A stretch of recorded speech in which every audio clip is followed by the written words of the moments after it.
5 minutes.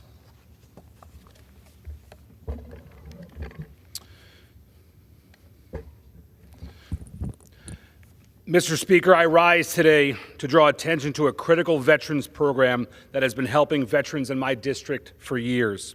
The PFC Joseph P. Dwyer Peer Support Program is a program that helps veterans deal with the invisible scars of war, including PTSD. This program was named after Iraq War veteran Army Private First Class Joseph Dwyer, a native of Mount Sinai, New York. After years of struggling with PTSD and addiction, PFC Dwyer passed away. He tried to seek help, but it was never enough. As a Navy veteran myself, I understand the difficulties of many of our service members face when they return home. I recently introduced the PFC Joseph P. Dwyer Peer Support Program Act to help nationalize an important program that has been incredibly successful in my district. This program has a proven track record of success in helping veterans deal with their mental health issues in a safe and welcome environment among their fellow veterans. My bipartisan bill would provide grants for state and local entities across the country to make the program easily accessible for all Americans. Mr. Speaker, I urge all of my colleagues to support this common sense bill to help our veteran community.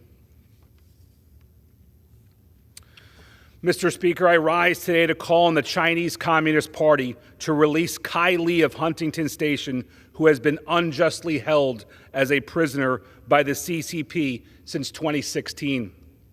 Mr. Li emigrated to the United States from China decades ago and soon after became a United States citizen.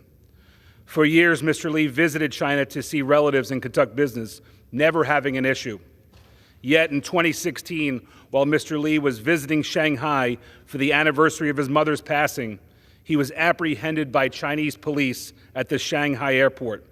Mr. Li's secret trial ended in just an hour, and he was sentenced to 10 years in prison for espionage. Mr. Speaker, Mr. Li is being detained unjustly and for purely political reasons. On March 17th, I sent a letter to Secretary Blinken urging him to do everything possible to bring Mr. Li home. I again urge President Biden, Secretary Blinken, and Ambassador Burns to bring Kai Li home. He and his family have suffered long enough. Let's bring him home.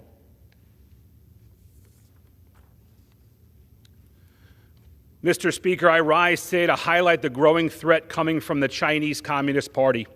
For too long, the Chinese Communist Party has been allowed to grow and spread its influence throughout the world. They've encroached on Taiwan's territorial sovereignty. They've developed in and around the Paracel and Spratly Islands, continuing to falsely claim their control over the South China Sea. They've supercharged the Belt and Road Initiative to spread their influence.